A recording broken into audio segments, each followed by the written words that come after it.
से रहेंगे मुझसे। ये है कलयुग। अब इसने कितना परेशान किया। ये जब जब जिस युग में गया, जब ये सतयुग में कलयुग गया तो इसने बाप बेटे को लड़ा दिया, प्रहलाद हिरण्यकश्यप को। यही कलयुग जब त्रेता में गया तो भाई भाई में झगड़ा करा दिया, रावण और विभीषण में। यही कलयुग जब द्वापर में गया तो मामा भांजे कृष्ण और कंस में झगड़ा करा दिया। आज तो ये पूरा ही कलयुग है। इसलिए संत महापुरुष ने इस कलयुग को भगाने का संकल्प लिया है, जो काम किसी ने नहीं किया। ये संकल्प धरती पर किसी ने लिया नहीं है, किसी युग को भगा दे ऐसा तो विधान नहीं रहा। लेकिन ये सारे युगों के विधान को अपनी मुट्ठी में करके और जिन जीवों को नाम दान दिया उनके लिए वादा किया कि मैं तुम्हारी जीवात्मा को तुम्हारे घर पहुंचा दूंगा। जब तक घर नहीं पहुंचाऊंगा मुझको कोई लीला, कोई खेल, कोई करिश्मा क्यों न करना पड़े, लेकिन मैं ऐसे मानव शरीर को छोड़ के जाने वाला नहीं हूँ जब तक ये काम नहीं कर दूं। ये संकल्प प्रतिज्ञा वाला तो सृष्टि में किसी ने किया नहीं। हमने आपने ऐसे समृद्ध मालिक को पहचान नहीं पाया, उनको अपना बना नहीं पाया, उनसे अपना कोई काम नहीं करा पाया। तो जीव का कितना बड़ा दुर्भाग्य है, ये सबसे बड़ा दुर्भाग्य। एक तो कभी यहाँ आए नहीं, अब आए तो उनको हम आप पहचान नहीं पाए, तो ये दुर्भाग्य तो है। इसलिए जब सत्संग वचन को सुनोगे तो अगला और पिछला सब तुम्हारी समझ में आ जाए कि पहले क्या था, क्यों नहीं जीव जा पाए, और अब क्या है, क्यों चले जाएंगे। तो ये जानकारी मिलेगी जब आप सत्संग को सुनोगे। जय गुरुदेव, जय गुरुदेव, जय गुरुदेव, जय गुरुदेव। नाम किसका? प्रभु का। जय गुरुदेव। नाम किसका? प्रभु का। प्रभु का प्यारा नाम। जय गुरुदेव। समृद्धता दयालु पूज्य स्वामी जी महाराज आज के इस प्रातःकालीन नैमिषारण्य की तपोभूमि पर प्रातःकालीन लघु सत्संग में सम्मिलित होने वाले समस्त गुरुआसिक प्रेमीजनों, बड़े सौभाग्य का समय होता है, घड़ी होती है जब संत महापुरुष के वचन सुनने को मिले, जो वचन हमें आपको हर मुसीबत, आपत्ति, बीमारी, महामारी से बचाने वाले होते। लेकिन तुम वचनों में लापरवाही करते हो, मतलब कोई गौर ख्याल नहीं करते हो कि आखिरकार ये वचन क्यों कहे जा रहे, क्या इनकी जरूरत, आवश्यकता हो गई, जीव को इतना क्यों समझाया जा रहा। तो बात तो समझनी चाहिए। अगर सब लोगों ने समझ लिया होता तो इस गाड़ी, मुसीबत, बीमारी, महामारी के माहौल में कोई नहीं फंसता। तो आपके कानों ने तो सुना, लेकिन शैतान मन ने स्वीकार नहीं किया। तो ये सब जो लाभ देने वाला था वो हानि में बदल गया, जो परेशानी, बीमारी हटाने वाला वो आपत्ति, मुसीबत में जाकर के फंसाने वाला हो गया। तो इसलिए बच्चों को बड़े हाव भाव और चाव से सुनना चाहिए और उनको ग्रहण करना चाहिए। एक एक वचन को अपने जीवन में उतारने की कोशिश करो, यही प्रयास आपको करना है। बाकी तो सब हो ही जाएगा, लेकिन इतना काम करके अपने तन मन को शुद्ध करना। जब ये पाक साफ निर्मल पवित्र हो जाएगा तो काम जल्दी हो जाएगा। गंदगी में तो कोई सेवा, कोई पूजा स्वीकार नहीं होती। तो ये जानकारी लेनी चाहिए आपको। सत्संग जानकारी तो दे रहा, संस्कार मतलब समझा रहा, चिता रहा, जगा रहा, होश में लाके खड़ा कर रहा, तुम्हें क्या करना चाहिए, क्या नहीं करना चाहिए, किसका खाना, किसका नहीं खाना चाहिए, किसको देखना, किसको नहीं देखना चाहिए, किसको छूना, किसको नहीं छूना चाहिए। यही छुआछूत, कोई जात पात की नहीं है। गंदे कर्मों, गंदे खान पान की छुआछूत। अगर इस छुआछूत को हम समझ लेते, इससे दूर हो जाते, तो हमारे पास कोई बीमारी नहीं आती, कोई परेशानी नहीं आती। लेकिन जो बात को करना चाहिए उसको तो कराया नहीं गया, और जो छोड़ना चाहिए उसको छुड़ाया नहीं गया, जो पकड़ना चाहिए उसको पकड़ाया नहीं गया, तो मुसीबत तो इसीलिए आ गई। तो जब महापुरुषों के वचनों को सुनोगे तब तुम्हारी समझ में ये सब आ जाएगा कि आखिरकार ये है सब क्या, क्यों ये इतना प्रयास कर रहे हैं, कभी नहीं किया, क्यों ऐसी शक्ति कभी आई नहीं, आई तो इस तरह का बल क्यों डाल रही है, क्यों हमें आपको समझा बुझा रही है। तो कहते हैं जब उनके वचनों को उनके चरणों में शरण में जब अपनी प्रीति लगा लोगे और उससे जुड़ जाओगे तो ये काम बहुत सरल हो जाएगा। इसीलिए समझा के महापुरुष क्या कहते हैं हम सब कलयुग के जीवों के, कि गुरु चरण बसे अब मन में, गुरु चरण बसे अब मन में, गुरु चरण बसे अब मन में, चरण बसे अब मन में, मैं से उनको दम में, ऐसे उनको दम में, गुरु चरण बसे अब मन में, चरण बसे अब मन में, मैं से दम दम तन में, ऐसे दम दम तन में। कहते ये मन जो विषय भोगों में फंसा था वहां से हटाकर गुरु के चरणों में और वचनों में और शरण में लगाना इसको। और कहते हैं हर पल घड़ी शरीर से बस यही करना। अभी तक शरीर को आपने भोगों में लगाया और भोग आपने किए तो मेरा कुछ नहीं, जो था वो भी चला गया, सारी शक्ति आपने छीन कर ली, अब तुम्हारे बस का कुछ नहीं, तुम कुछ कर सको। तो कहते हैं गुरु चरण बसे अब मन में। अभी शैतान मन में किसी का भाषा होने मत दो, न काम का, न क्रोध का, न लोभ मोह अहंकार ईर्ष्या राग द्वेष का। कहा गुरु के चरणों को बसाओ। जब वो बसा लोगे तो सारी गंदगी खत्म हो जाएगी। आगे क्या करे, और हर पल घड़ी अपने तन में केवल यही बसा के रखो, इसी की संभाल रखो कि कोई गंदगी ना आने पावे।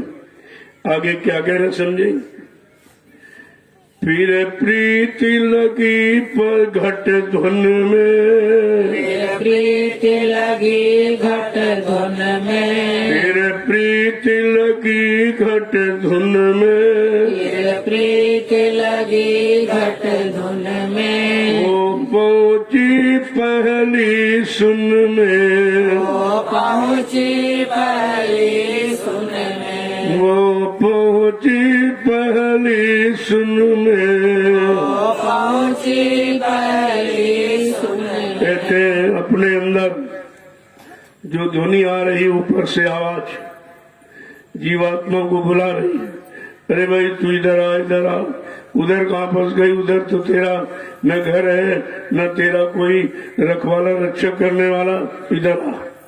इसी आवाज को हिंदू महात्माओं ने कहा आकाशवाणी ब्रह्मवाणी अनहत वाणी ईश्वर वाणी।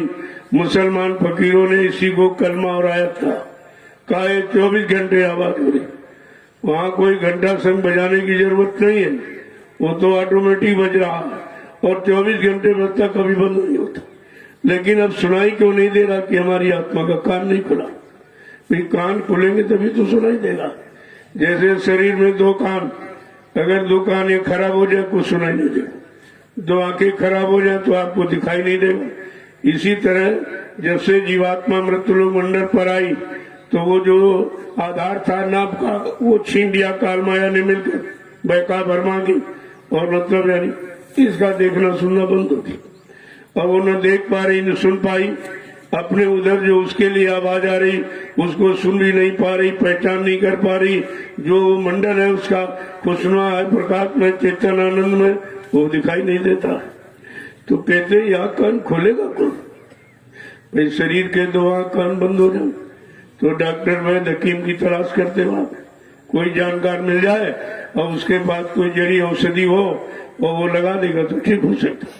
इसी तरह से जीवात्मा का कान बंद हो गया, उसके लिए कोई हकीम कोई डॉक्टर वैद्य आपने तलाश किया, क्योंकि हमें मालूम नहीं था कि इसका भी खोलने वाला कोई होगा।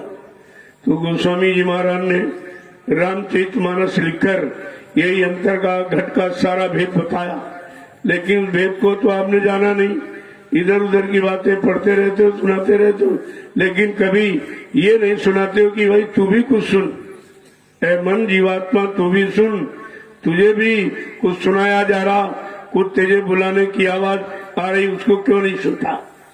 तो कहता ये आँख कान खोलेगा कौन, ऐसा तो कोई यहाँ पर डॉक्टर दिखाई नहीं देता जो जीवात्मा का आँख कान खोल दे।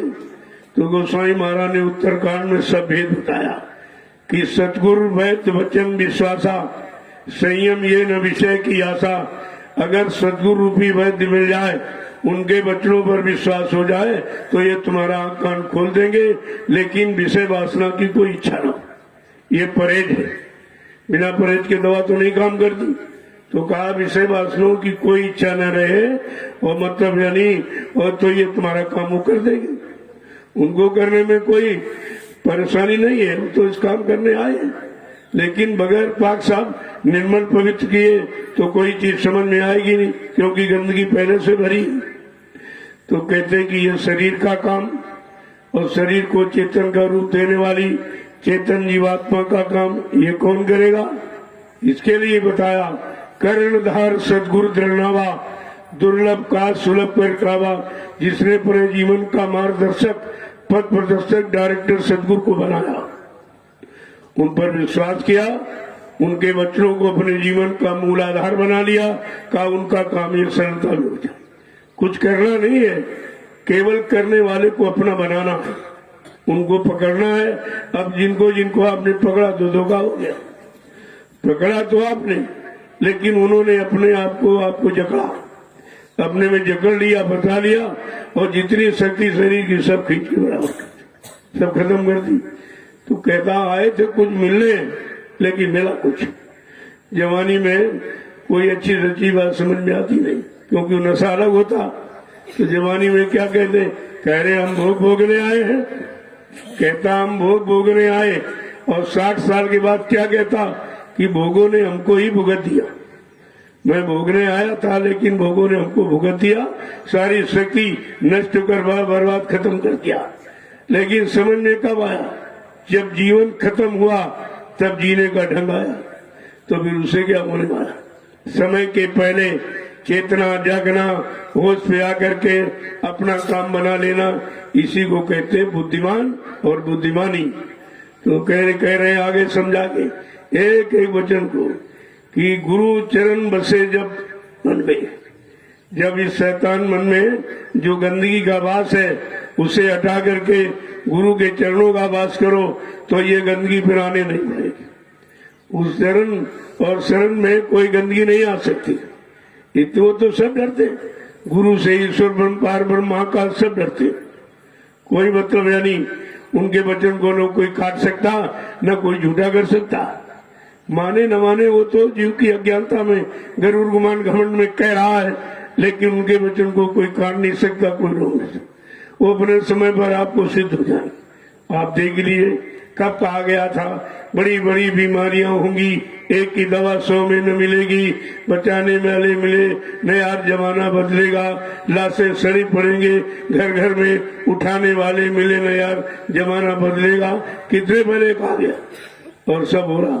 पहले इसलिए कहा जाता है ताकि कोई ये न कहे कि आप पहले बताते तो हम सुधार कर लेते, हम बड़ी तैयारी कर लेते बचने की। इसलिए कितने पहले सन 1980 से प्रारंभ किया ये भविष्यवाणियां, और आप देख कितना समय 40 वर्ष हो गए, 40 वर्ष हो गया। इतना समय बताने सुनाने समझाने में किसी ने दिया नहीं सृष्टि में। ऐसे समृद्ध मालिक को हमने आपने पहचान नहीं पाया, जो मेरे लिए आए, हमारी जीवात्मा के कल्याण के लिए आए, हम सबको जगा रहे हैं, खड़ा कर रहे हैं, और बदले में कुछ ले नहीं रहे। तो ऐसा तो परम हितैषी कभी आया ही नहीं। लेकिन अफसोस इस बात का है, हम अपने परम हितैषी सुनचित्त को समझ नहीं पाए। आगे समझा के क्या कह रहे हैं, एक एक वचन को सुनिए आप। अवशील क्षमा मन छाई, अवशील क्षमा मन छाई, अवशील क्षमा मन छाई, अवशील क्षमा मन छाई, ये तपन काम दुखदाई, ये तपन काम दुखदाई, ये तपन काम दुखदाई।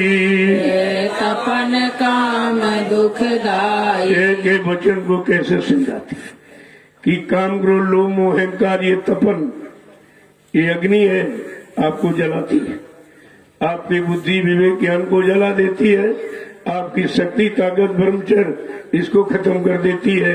तो कहते हैं उसकी जगह अब शील क्षमा संतोष विरय विवेक को मन में धारण करो।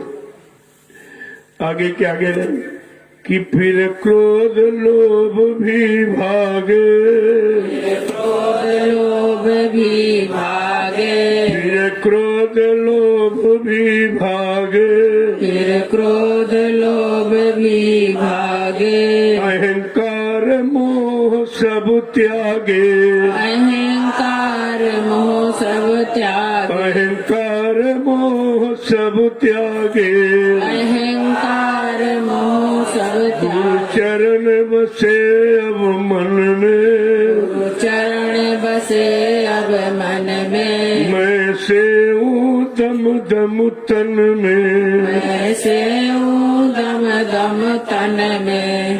कहते हैं जब शील क्षमा संतोष विरय विवेक इसको धारण करोगे, क्योंकि ये काम क्रोध लोभ मोह अहंकार का काट है, इनको धारण कर लोगे अपने आप हट जाएंगे, ये काट है उसका।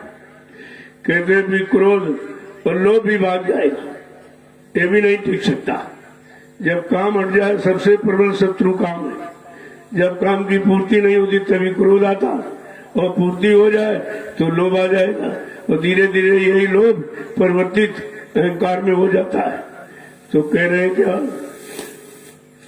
कि धुन पांच शब्द घट जागे, शब्द शांति जागे, धुन पांच शब्द घट जागे, पांच शब्द घट जागे, मन हुआ सहज बैरागी, मन हुआ सहज बैरागी, मन हुआ सहज बैरागी, मन हुआ सहज बैरागी, गुरु चरण बसे अब मन में, गुरु चरण बसे अब मन में, मैं से हूँ दम दम तन में। ऐसे हूँ दम दम तन में। जैसे काम क्रोध लोभ मोह अहंकार हटा तो फौरन वो पान धुनी जो ऊपर से आवाज आ रही है साफ साफ सुनाई देगी, और जैसे उसमें शब्द में लगी जीवात्मा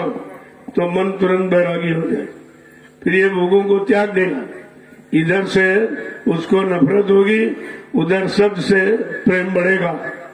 आगे फिर क्या कह रहे हैं कि गुरु कृपा सूर उगाना, गुरु कृपा सूर उगाना, गुरु कृपा सूर उगाना, गुरु कृपा सूर उगाना, अब हुआ जगत बेगाना, अब हुआ जगत बेगाना, अब हुआ जगत बेगाना, अब हुआ जगत बेगाना, गुरु चरण बसे जब मन में, गुरु चरण बसे जब मन में, मैं से हूँ दम दम तन में। ऐसे हूँ दम दम आज तन मंदिर में गुरु का चरणों का वास होगा, लगा होगा, प्रीत प्रतीत होगी, तो कहा ये सब अपने आप खत्म हो जाए, आपको कुछ करने की जरूरत नहीं। ऐसे को अंदर में बैठा दो जिसके आगे सब डरते, फिर आप कोई फटकेगा नहीं, न काम न क्रोध न लोभ न मोह न अहंकार, सब छोड़ भागे मैदान। ये मैदान ही छोड़ के भाग जाएंगे।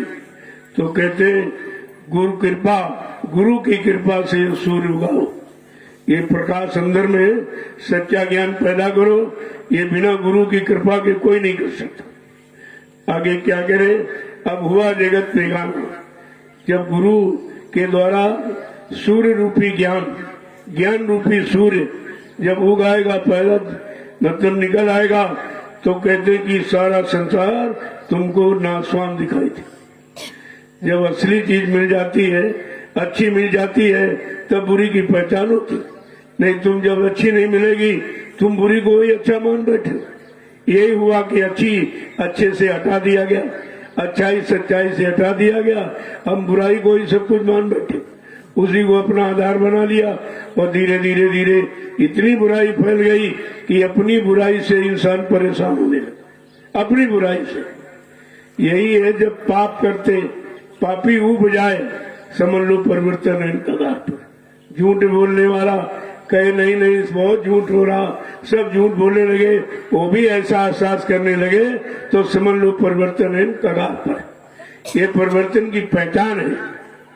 आगे समझा के क्या कह रहे महापुरुष कि घट बैठी तारी लाई, घट बैठी तारी लाई, घर बैठी तारी लाई, घर बैठी तारी लाई, बाहर की क्रिया दूर भगाई, बाहर की क्रिया दूर भगाई, बाहर की क्रिया दूर भगाई, बाहर की क्रिया दूर भगाई। जब गुरु चरण बसे अब मन में, जब गुरु चरण बसे अब मन में, मैं से दम दम तन में, ऐसे दम दम तन में। कहते हैं अपने शरीर को इन्हीं में लगाना, गुरु चरणों में। गुरु के चरण वचन और शरण, ये तीन में लगाना है। अब ये काल माया के कर्मों का जाल भोगों का बनाया, इसमें नहीं फंसाएंगे, इसमें नहीं लगाएंगे, इससे हटाएंगे। और हटेगा कैसे? कहे गुरु कृपा से। इंसान अपने आप नहीं कर सकता, इसलिए कलयुग में क्रिया साधनी कृपा साधी। अगर क्रिया साध समझ लेते तो सबको नाम दान दे दिया गया, सब लोग नाम की कमाई करके तो अपना काम बना दिए होते। कहते नहीं, क्रिया नहीं साध है, क्रिया करने की शक्ति सामर्थ्य नहीं है, इसलिए हमें उनकी कृपा चाहिए, उनकी दया चाहिए, उनकी मेहरबानी चाहिए। और दया कृपा मेहरबानी कब मिलती? जब हम किसी हुक्म आदेश का पालन करें, उनके एक एक वचन को विश्वास के साथ मानेंगे और अपने जीवन के कल्याण उद्धार के लिए मानेंगे। कहते तब ये काम तुम्हारा आसान हो जाए। आगे समझा के क्या कह रहे हैं कि गुरु अद्भुत सुख दिखलाया, अद्भुत सुख दिखलाया, गुरु अद्भुत सुख दिखलाया, गुरु अद्भुत सुख दिखलाया। क्या महिमा जाए न गाया, क्या महिमा जाए न गाया, क्या महिमा जाए न गाया। क्या महिमा जाए न गाया। ये अद्भुत आनंद है जो एक क्षण के लिए कभी खत्म नहीं होता, कभी बढ़ता घटता नहीं, अनवरत एक समान रहता है। काला गुरु ने वो अद्भुत सुख दिखलाया जो एक बार आने के बाद कभी नहीं जाता। और यहाँ का ये क्षणिक सुख आता जाता, ये स्थायी नहीं रहता। कभी दुख आया तो रोने लगे, सुख आया तो हंसने लगे, फिर दुख आया फिर रोने। इसी रोने हंसने में समझ आ रहा, न हंसना हाथ लगना न रोना हाथ लगना। लेकिन कहते हैं गुरु अद्भुत सुख दिखलाया, वो परम सुख, शाश्वत आनंद जो नाम की कमाई के बाद मिलता, कल गुरु ने तो वो दिखलाया। और क्या कह रहे हैं, क्या महिमा जाए न लाया। अब उनके इस शाश्वत आनंद की क्या महिमा का बखान किया जाए, वो तो वाणी से बखान का विषय नहीं है, वो अनुभव गम्य है। जब आप करोगे तो उसका अनुभव हो जाएगा। करने का अनुभव कभी छूटता नहीं है और कभी शंका संदेह बोलना पैदा नहीं करता। वो तो सब तरह का लाभ ही लाभ देता, लेकिन हम लोग उसे समझ नहीं पाते, क्योंकि समझना है तो सरल, लेकिन जब समझने के लिए मन बुद्धि चित्त को पाक साफ निर्मल करके उसमें लगाओ, तब आप समझेंगे। ये कानों से सुनकर आप समझ नहीं सकते। जब तक वो वचन, वो सीख, शिक्षा, तालीम मन बुद्धि चित्त में स्पर्श करके नहीं निकलेगी, उसको पाक साफ निर्मल पवित्र नहीं करेगी, तब तक समझ में कुछ नहीं आएगा। आगे क्या करें? जग जीव अभागी सारे, जग जीव भागे सारे, जग जीव अभागी सारे, जग जीव भागी सारे, नर देहि ही हारे, नर देहि हारे, नर देहि ही हारे, नर देहि हारे, गुरु चरण बसे अब मन में, चरण बसे अब मन में, मैं से मुक्त तम तम तन में, ऐसे दम दम तन में। कहते जीव बड़ा भागा है, जो सच्चाई अच्छाई को नहीं पकड़ता, वो बुराई को पकड़ रहा है। कितना भागा है कि जो सच्चाई अच्छाई उसके सच्चे सुख आनंद को दिलाने वाली, शांति को दिलाने वाली, उसको तो पकड़ता नहीं, और बुराई को पकड़ रहा, उससे क्या मिलेगा? बुराई करोगे तो बुरे ही हो जाओ, भलाई करोगे तो भले बन जाओगे। जैसा करोगे, करनी करोगे, वैसा तुम्हारा मन बुद्धि चित्त बन जाएगा, फिर उसका सुधार बड़ा मुश्किल होता है। इसलिए आगे समझा के क्या रे, नर देहि यूं ही हारे, सारा मानव जीवन यही व्यर्थ बर्बाद कर दिया। समझ में नहीं आया। आखिरकार परमात्मा ने 4,84 लाख योनियां जिसमें शरीर बनाए, तो उसमें मानव योनि को प्रधानता क्यों दी? सर्वश्रेष्ठ इसको क्यों कहा? और बड़े भाग का क्यों कहा? बड़े भाग मानुष तन पावा, सुर दुर्लभ सदग्रंथन गावा। कहा जिनके बड़े भाग है, जिनको अपनी बार परमात्मा ने मनुष्य मंदिर दे दे। क्योंकि जब इसमें जीवात्मा आएगी मनुष्य मंदिर में, तब इसको परमात्मा से मिलने का पूरा अधिकार है। ऐसा क्यों है? सभी शरीर में तो जीवात्मा है। कहा ऐसा इसलिए कि कोई शरीर एक तत्व का, कोई 2 तत्व का, कोई 3 तत्व का, कोई 4 तत्व का, लेकिन मानव शरीर 5 तत्वों से परिपूर्ण है। क्षिति जल पावक गगन समीरा, पंच तत्व या रचित शरीरा। जल पृथ्वी अग्नि वायु आकाश 5 मसालों को मिलाकर विचित्र कारीगरी से परमात्मा ने इस मनुष्य मंदिर को अपने हाथ से बनाया, और इसी मनुष्य मंदिर में अपनी चेतन मूर्ति जीवात्मा को बैठा दिया। इसलिए ये मंदिर चलता फिरता। वो जो नकली है ईंट पत्थर वाला, वो तो आपने इसलिए बनाया कि यादगार के लिए जो लोग आए थे, जिन्होंने देश समाज धर्म के लिए, मानव इंसानों के लिए, मानव जाति के लिए जो कुछ भी अच्छा किया, उनकी यादगार के लिए हम लोगों ने ये मंदिर, मस्जिद, गिरजाघर, गुरुद्वारों का निर्माण किया। ये यादगार स्थल है, न इसमें कभी आए, न है, न आगे कभी आएंगे। मैं यही तो पूछता हूँ कि जब तक भगवान राम यहाँ रहे, उनके नाम का कोई मंदिर नहीं बना। अगर उनके नाम का मंदिर बना होता तो उसी मंदिर में आते हो। ये तो मंदिर, मस्जिद, गिरजा, गुरुद्वारे हमने बाद में बनाए। जब काम हो गया धर्म का, कर्म का, मानवता, इंसानियत का, प्रेम प्यार मोहब्बत, सेवा दया सदाचार, परमात्मा की यादगार का, माँ बहन बेटी बहू की परख पहचान का, जब एक काम उनके द्वारा हुआ, तब हमने उनकी यादगार के लिए ये सब बना के तैयार किया। इनमें बैठ के इनकी याद करेंगे। इनको मानव तन मिला, इन्होंने क्या क्या किया, हमें सबको मानव तन मिला। हमें आपको क्या करना चाहिए?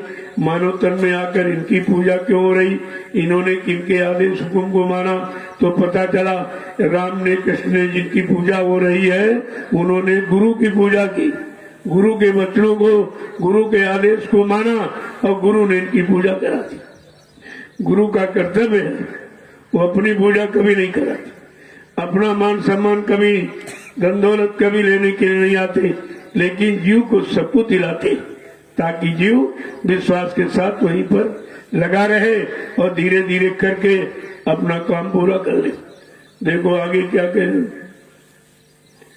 क्यों गुरु से प्रीति न करते, क्यों गुरु से प्रीति न करते, क्यों गुरु से प्रीति न करते, क्यों गुरु से प्रीति न करते, क्यों जम के किंकर रहते, क्यों जम के किंकर रहते, क्यों जम के किंकर रहते, क्यों जम के किंकर रहते, गुरु चरण बसे अब मन में, गुरु चरण बसे अब मन में, मैं से तम तम तन में, ऐसे दम दम तन में। ये अभागे जीव गुरु के वचनों को सुनते नहीं है, अपना उनको मानते नहीं है, अपना हित से चिंतक भी नहीं मानते, क्या करने आए क्या देने आए इसको जानते भी नहीं।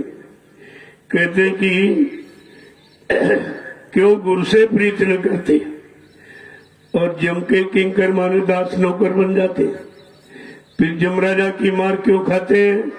अगर गुरु के वचनों को सुनकर चेत जाते, जाग जाते, होश में आकर के नाम की कमाई करके अपना काम बना लेते तो जमराजा की जूतियां नहीं खानी पड़ती। आगे क्या कह रहे हैं?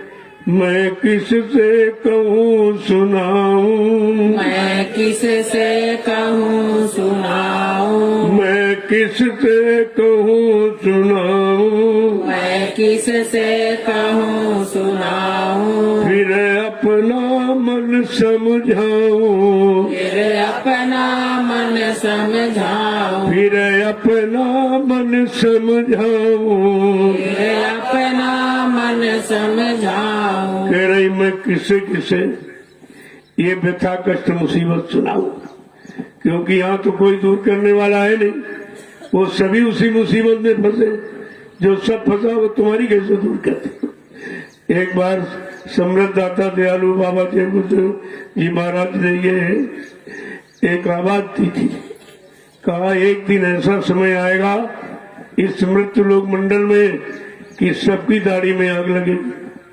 कौन किसकी बुझाएगा, सबको अपनी अपनी पड़ी होगी।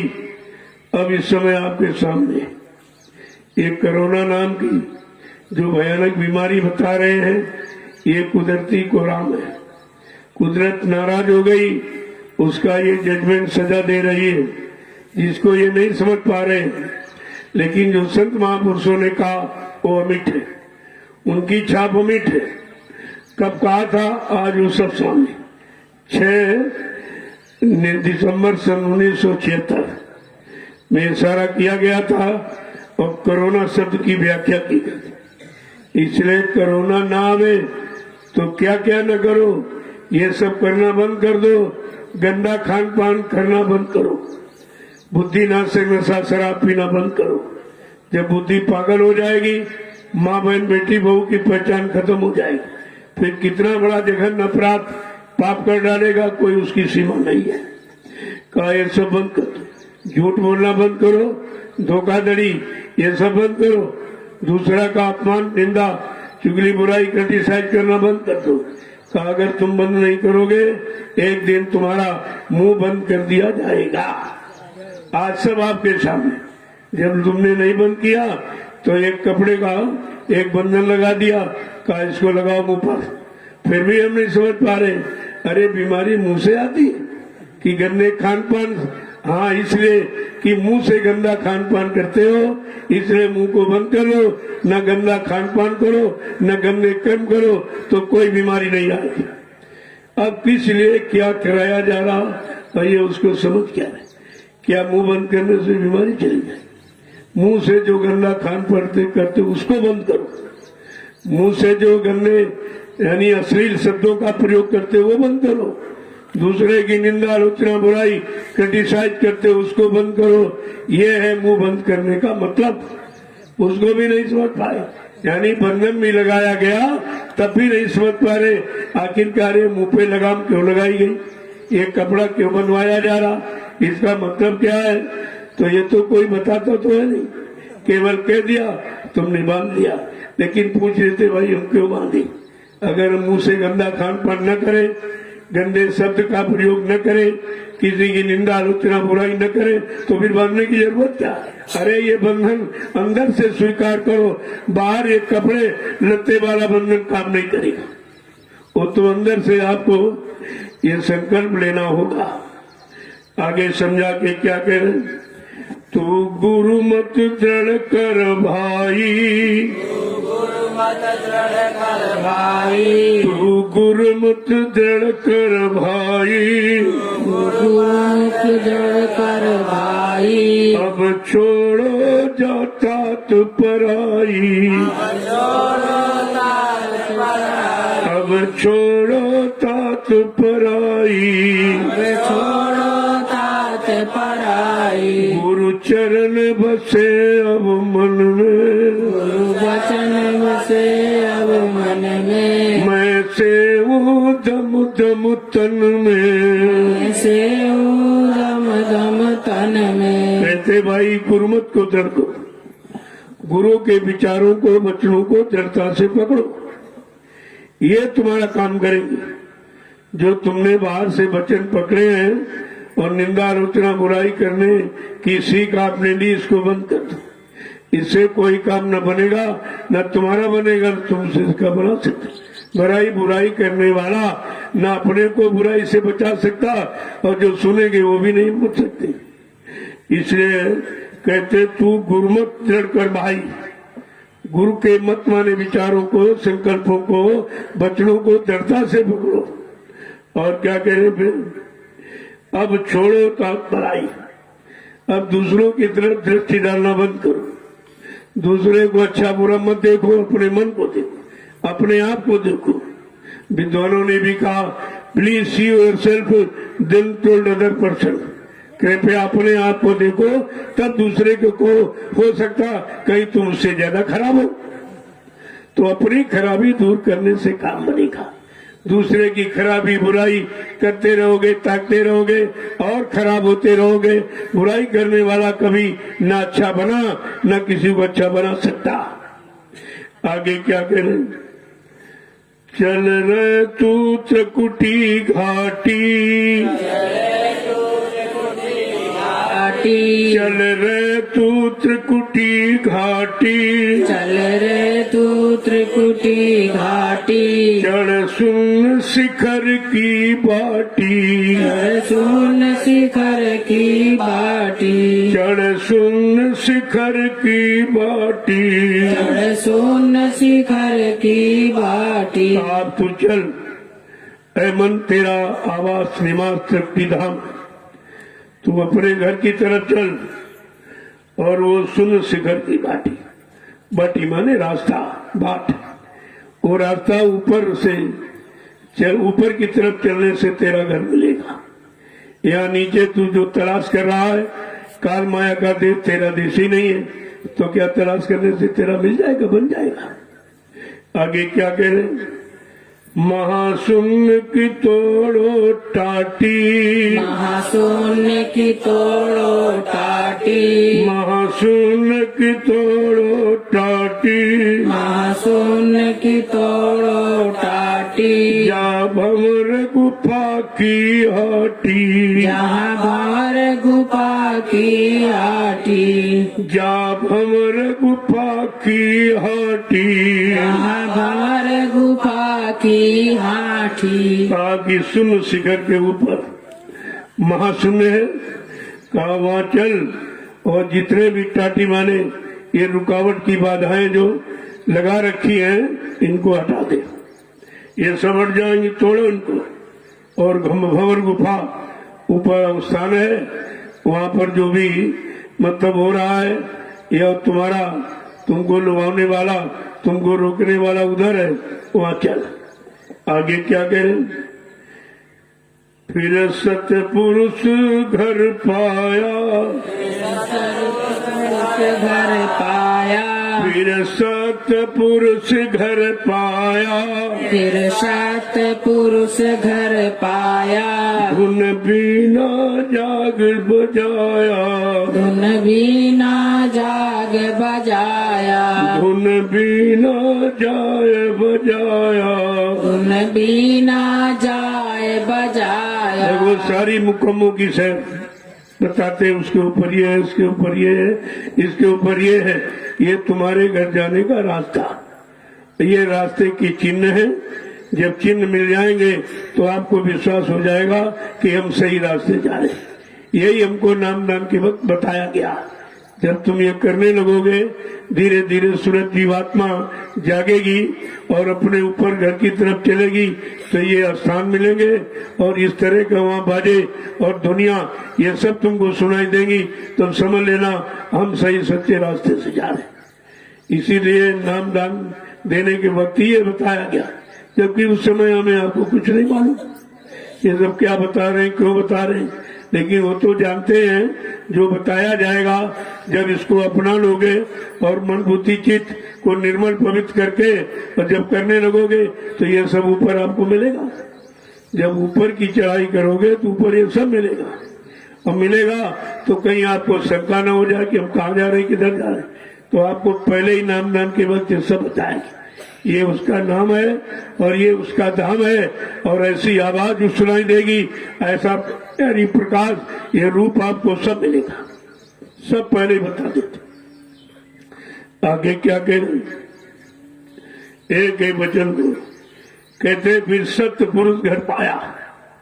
जब ऊपर चढ़ता चढ़ता चला गया और आखिर में जब पहुंचा, जहाँ के लिए सब वृत्तांत सुनाया, बताया, समझाया जा रहा, वो अपने घर जाने का।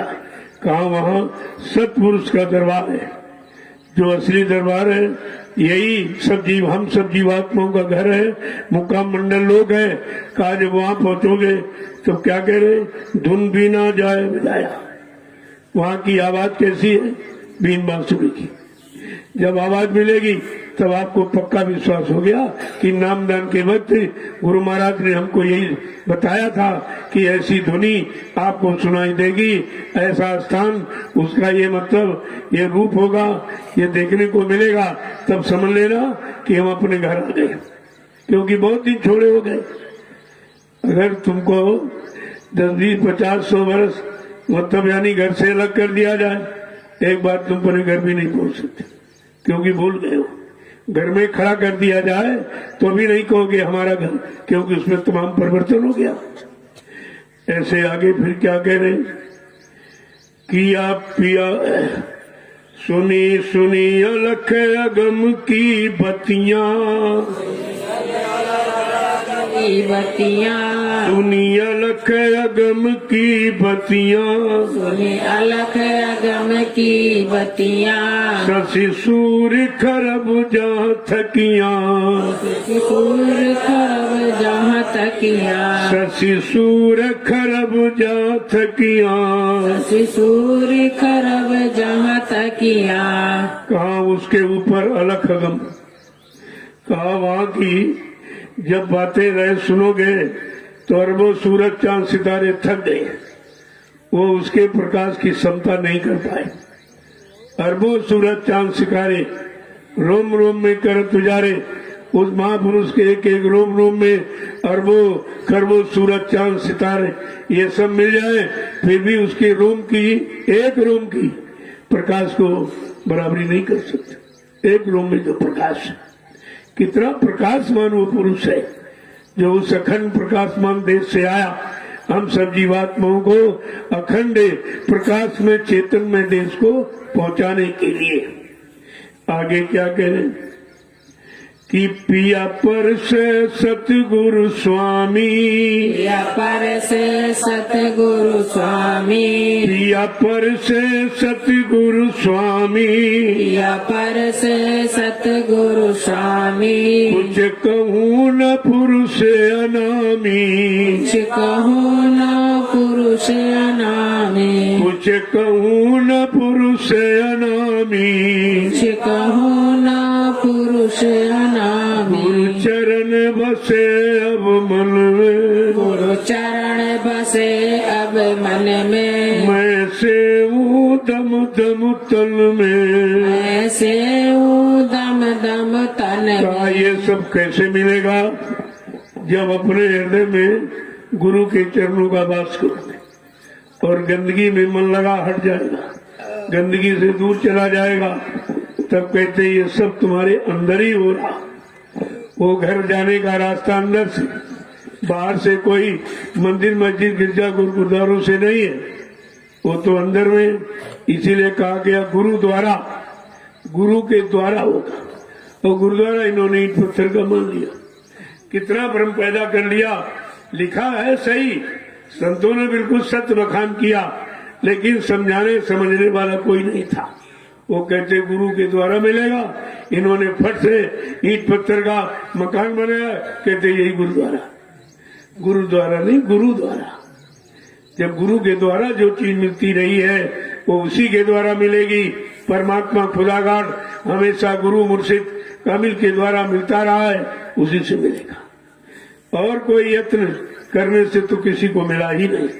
कितने दिन आप पूजा पाठ करते हो क्या? कोई देवी देवता मिले तुमको? मिले भी नहीं और पूजा भी बंद नहीं। अरे भाई कोई काम किया जाता लाभ के लिए, अगर लाभ न मिले हम तुरंत उस काम को छोड़ देते हैं या उसके मतलब सिस्टम को बदल देते हैं कि कोई और तरीका होगा। वो तरीका हमारे पास नहीं है, हम वो तरीका को अपनाएंगे। अगर मिलने की इच्छा तो केवल इसे करते करते करते यही झूठी आदत आपने इसमें फंसाने की बना ली और यही आदत धीरे धीरे तुम्हारी इबादत बन गई। अब इन पत्थर को भगवान मानने लगे। कितना बड़ा अपमान कर रहे हैं आप।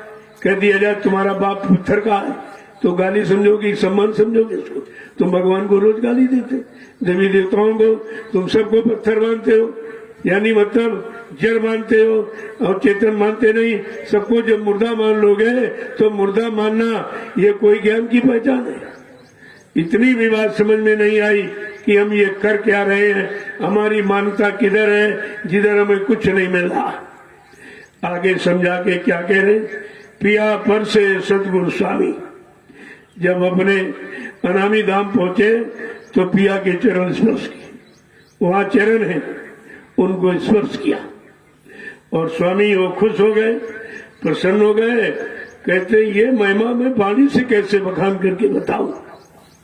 जैसे आपको सेब दिया जाए तो पूछा जाए भी कि मीठा की खट्टा है, तो मीठा होगा तो मीठा बता दो, खट्टा खट्टा बता। लेकिन अगर कोई ये कह दे कितने ग्राम मिठास खटास मिल रही, क्या बता सकते हैं? आप खाकर भी नहीं बता सकते। अगर कोई बार बार पूछेगा तो यही कहोगे ले भाई तुम भी खा के देख लो। जब वो कहने लगेगा तो पूछना बंद कर दे। वहीं से पूछना बताना सब खत्म हो जाता है जब जो चीज हमारे अनुभव में आ जाती। इसीलिए संत महापुरुष अनुभव की बात करते, वो बाहर के अक्षर पढ़ने रटने की बात नहीं करते। कहा तुम अपनी करनी में उतारो, जो चीज तुम्हारी करने में उतर आएगी उसका ज्ञान तुमको होगा। वो ज्ञान बिल्कुल अमिट होता। अपने अनुभव का ज्ञान अमिट, दूसरे अनुभव का ज्ञान हम कितना पढ़ ले कितना रट ले, लेकिन अनुभव नहीं हो सकता कि अनुभव करने का फल है। आगे क्या कह रहे, मेरी आरत सबसे न्यारी, मेरी आरत सबसे न्यारी, मेरी आरत सबसे न्यारी, मेरी आरत सबसे न्यारी। कोई समझेगी पिया प्यारी, कोई समझेगी पिया प्यारी, कोई समझेगी पिया प्यारी। कोई समझेगी पिया प्यारी। मेरी आरती न्यारी, वो दीपक चिराग घी जलाने वाली नहीं। ये भी तो आप यहाँ भी गलत कहते हो। जो आरती आप कहते हो गलत कहते हो, क्योंकि कहते हो बिन घृत दीप आरती साजी, और वहां दीप घृत लिए घूमने झूठ बोलते हो। झूठ बोलते हो, कहते कुछ करते कुछ हो। इसलिए ये आरती में बहुत इन्हें से रुकवाने वाला था कि ये मुंह से बखान करने की नहीं है, ये अंदर घट की। जहां पर कोई चिराग बत्ती की जरूरत नहीं है, अनवरत प्रकाश हो रहा है। परम प्रकाश रूप दिन नाती, न चाहिए घृत दिया और बाती। वहां दिया बाती चिराग जलाने की अवस्था है ही नहीं। यहाँ तुम चिराग और बत्ती जलाते हो और कहते हो बिन घृत दीप आरती, झूठ भी बोलते हो। सामने सारे घुमा रहे हो और झूठ बोलते हो। तो ये सब बंद कर दीजिए आप। जो अंदर की चीज है उसे अंदर में रहने दो, जो बाहर की चीज अंदर ले जाने वाली उसे बाहर में जब तक कहोगे जब तक अंदर नहीं पहुंचाओ। ये हमेशा समझदारी से किया। आगे क्या है, कहते हैं मेरी आरत सबसे न्यारी, वो सबसे न्यारी है। वहां थाल अगरबत्ती चिराग बाती कुछ नहीं जलेगी, वो न्यारी अनोखी है और उसे समझेगी कोई पिया प्यारी। जो अपने पिया प्रीतम सतपुरुष की प्यारी हो गई वही सूरत जीवात्मा रूप समझेगी, बाकी नहीं समझ सकती। आगे क्या कह रहे हैं, ये भेद अथाह बखाना, ये भेद अथाह बखाना, बिन संतन कोई जाना, बिन संतन कोई जाना, बिन संतन कोई जाना, संतन कोई जाना। का ये भेद अथा, जिसकी कोई था नहीं, कोई सीमा नहीं, कोई नाप तोल नहीं है, ये तो अथा है, अगम है, अपार है। ऐसे शब्दों का प्रयोग किया गया जो बाहर में आप कहीं करके प्राप्ति नहीं कर सकते। ये सब अंदर घट की बात है। कहते हैं कि ये भेद अथा बखाना, बिना संत न कोई जाना। बिना संत महापुरुषों के ये भेद को ज्ञानी विज्ञानी नहीं जान पाए, धनवान बलवान बुद्धिमान नहीं जान पाए, ऋषि मुनि योगी महर्ष और कार्य शक्तियां नहीं जान पाई। बिना संत के ये भेद कोई नहीं जानता। अब संत किसे कहते? संत कोई दाढ़ी बाल का नाम नहीं है। ये दाढ़ी बाल क्या, देखो दाढ़ी रखने का मतलब क्या है कि तुम्हारे चेहरे से नूर टपकना चाहिए, तब तो दाढ़ी का महत्व। विषयों में फंसे हो, दाढ़ी रखाए हो तो दाढ़ी से नूर का एहसास होगा, नूर प्रकाश का एहसास होगा, यही तो उसकी पहचान। इसलिए ये भेष उस देश में जाने का है, जब वो देश के काबिल हो जाओ और तुम्हारी साधना पूरी हो जाए तब तो फिर कहना नहीं पड़ेगा, ये अपने आप इधर का बदल जाएगा, सब उधर जाने का। तो ये भेष उधर जाने का। लेकिन सभी यही इसी देश में मान सम्मान झूठा पाने के लिए रखा लिया। इनको ये नहीं मालूम इसका भी तुमको कर्जा भोगना पड़ेगा। मान और सम्मान क्यों चाहे पड़ेगा, सब तुझे देना, ये सब तुझे देना पड़ेगा, क्योंकि वो तो दाढ़ी देखकर तुम्हारा सम्मान करते। अरे भाई कोई महात्मा आ गया, महात्मा, अब उन बेचारों को क्या मालूम, लेकिन तुमको तो मालूम है कि हमारी असली है कि नकली है। अभी हमने कुछ पाया नहीं, यत्न किया नहीं, युक्ति जानी नहीं, भक्ति की नहीं, मुक्ति का कारण बना नहीं, तो ये तुम्हारे लिए हानिकारक होगा। ये हानिकारक है। झूठा सम्मान भी सबसे ज्यादा खतरनाक होता। तभी कहा गया भाई ये कुछ मत, तुम्हें यहाँ बनाने की जरूरत नहीं, अपनी बनाने की बात। यहाँ भेद बनाने की जरूरत नहीं है, उस देश चलने की तुम यानी क्रिया करो, उसको बनाओ, वो बन जाए तो काम हो जाएगा। आगे समझा के क्या कह रहे हैं, ये भेद अथाह बखाना, इसका बखान नहीं हो सकता। बाहर से कुछ कहा नहीं जा सकता, क्यों, अंदर कहा है। अब अंदर तुम कभी गई नहीं, चढ़ाई तुमने की नहीं, मुकामे सुनने क्रॉस पार आपने की नहीं, तो जो तुम्हारा कहना तो झूठा होगा। केवल सुनी सुनाई पढ़ी पढ़ाई बात को कहना झूठी ही है। वो सबसे ज्यादा खतरनाक तुम्हारे लिए। तुम इसी को कहते कहते तुम्हारे में ये हो जाएगा कि लोग हमको सम्मान देने लगे, लोग हमको मान लिए, लेकिन तुम तो जानते हो कि अभी हम उस सम्मान पाने के लायक नहीं। यह सम्मान हमारे लिए धोखा हो जाएगा, तुमको धोखा और जो लोग तुमको देख कर रहे वो भी धोखा। आपने दो नुकसान किया, अपना किया और भेष बना के दूसरों का भी नुकसान कर दिया, तो कितना बार ये भोग बन जाएगा। कितने बार जन्म लेकर इस भोग की पूर्ति आपको करनी पड़ेगी। तो ऐसा काम करते ही क्यों, लेकिन जानते भी नहीं हो और बताया जाए तो मानते नहीं, तो उन्होंने कहना बंद कर दिया, ये भोगेगा तब मानेगा। आगे क्या कहा, कर्मी जीव जग के अंधे, कर्मी जीव जग के अंधे, कर्मी जीव जग के अंधे, कर्मी जीव जग के अंधे, सब फंसे काल के फंदे, सब फंसे काल के फंदे, सब फंसे काल के फंदे, सब फंसे काल के फंदे, गुरु चरण बसे अब मन में, गुरु चरण बसे अब मन में, मैं से दम दम तन में, मैं से हूँ दम दम तन में। काय बेचारे बाहर में कर्म करने वाले जीव सब अंधे, इन्हें कुछ दिखाई नहीं दे रहा कि हम दाढ़ी रख रहे हैं इसका मतलब क्या है, हम पगड़ी बांध रहे हैं इसका मतलब क्या, हम सदरी पहने इसका मतलब क्या, हम टाट बोरा पहने इसका मतलब क्या है। अरे ये बाहर का विषय नहीं, ये तो अंदर जाने का विषय। ये है बैराग का चिन्ह कि तुमको सब तरफ से लगाव, आपकी आसक्ति खत्म हो गई और तुम अब असली काम के लिए करने को तैयार हुए हो।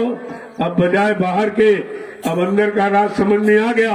सत्संग वचनों को सुनकर गुरु की कृपा से अब हम अंदर की तरफ चलेंगे, उसके लिए ये सब था।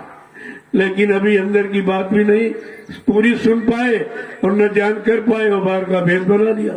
ये तुम्हारे लिए हानिकारक होगा, आपका नुकसान करेगा। आगे क्या कह रहे हैं कि कर्मी जीव जग के अंधे, ये बार बार जो कर्म कर रहे हैं, शरीर पर ये थोड़ा ढोंग रचा रहे हैं। अरे भाई शरीर तो ये कवर है, कवर को कितना सजाओ लेकिन अंदर की चीज कवर सजाने से अच्छी नहीं होगी। वो तो कवर ही है। जो कवर के अंदर हमारी चीज रखी है, हम उसको सुरक्षित रखने के लिए हम कवर को की सुरक्षा करते हैं। ये भाव होना चाहिए। हम शरीर की रक्षा, शरीर को निरोग रखें, गंदे खान पान से बचा के, गंदे कर्मों से बचा के रखें, तो ये ज्यादा दिन सुरक्षित रहेगा। जितने दिन ज्यादा सुरक्षित शरीर रहेगा, उतने दिन शरीर के अंदर बैठी जीवात्मा सुरक्षित रहेगी, उतने दिन ज्यादा आप भजन कर लोगे। तो ये भजन करने के उद्देश्य से तो वह करना तो ठीक है, लेकिन तुम्हारा उद्देश्य अभी बाहर में झूठा मान सम्मान पाने का, जो बड़ा खतरनाक है।